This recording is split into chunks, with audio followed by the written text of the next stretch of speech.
Halo teman-teman, perkenalkan nama saya Bendi Nurega Pramuditya, mahasiswa sarjana gizi dari Stikes Banjarmasin.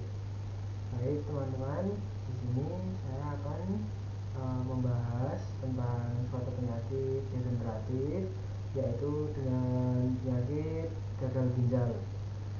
Untuk pembahasan yang saya akan bahas meliputi yang pertama ada pengertian gagal ginjal, dan selanjutnya ada etiologi dan proses terjadinya penyakit gagal ginjal, dan selanjutnya ada faktor resiko dari gagal ginjal, dan yang terakhir ada pencegahan dan penanganan penyakit gagal ginjal sendiri. Saya mengambil dari beberapa jurnal yang sudah saya dapat dan sudah saya kaji dalam bentuk pengertian secara poin-poin. Baik, yang pertama pengertian dari gagal ginjal sendiri.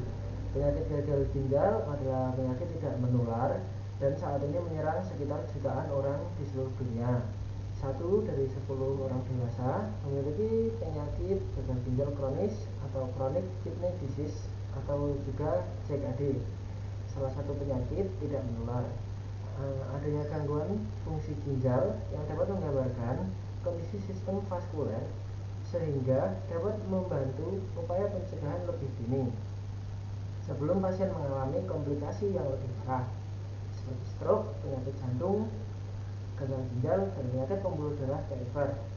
Penyakit ginjal sendiri diketahui selalu meningkat dari tahun ke tahun.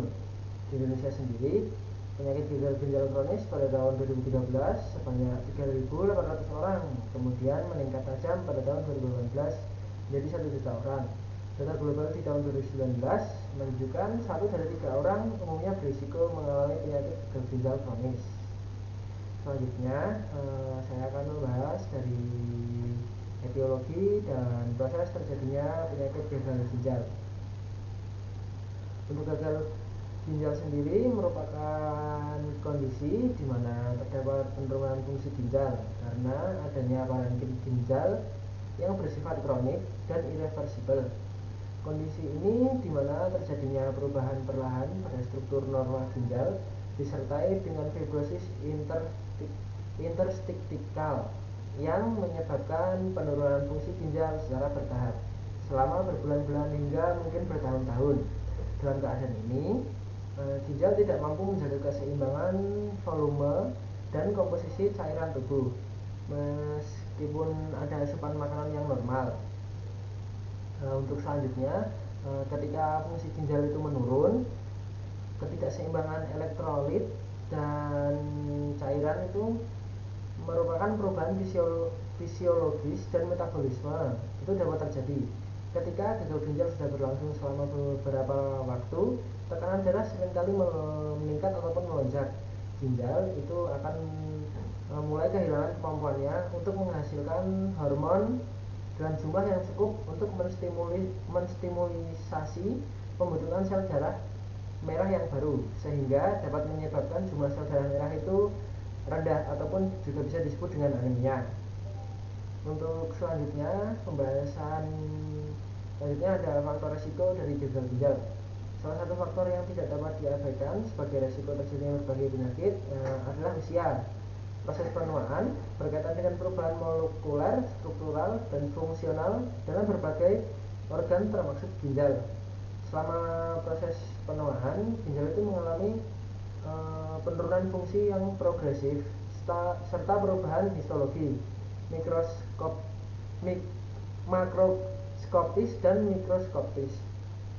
Hal ini menjadi penyebab kemungkinan bahwa usia adalah salah satu faktor terjadinya penyakit ginjal.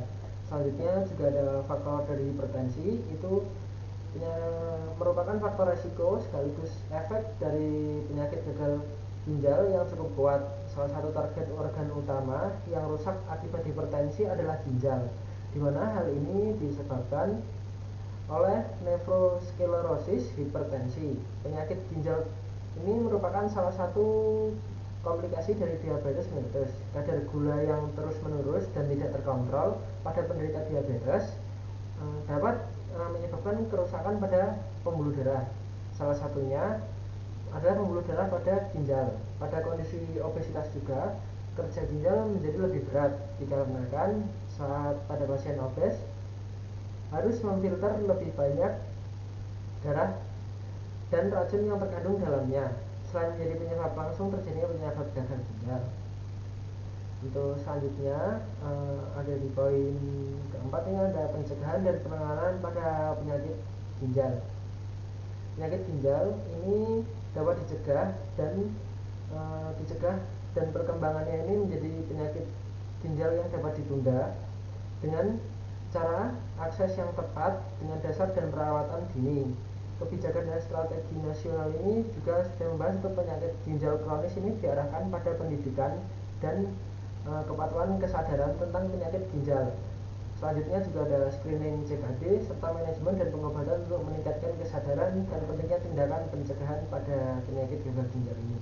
Pengobatan untuk gagal ginjal agar tidak memburuk adalah dengan mengikuti pengobatan yang dianjurkan oleh ahli-ahli kesehatan seperti hemodialisis, perubahan pola makan, dan minum obat sesuai anjuran. Selanjutnya juga ada jenis terapi. Pengobatan gagal ginjal ini mencakup beberapa bagian seperti dialisis dan transplantasi ginjal. Selanjutnya pasien gagal ginjal kronik selain menjalankan terapi juga dapat mengonsumsi obat-obatan yang dianjurkan oleh ahli gizi dan dokter. Baik, mungkin sekian pembahasan tentang penyakit degeneratif gagal ginjal.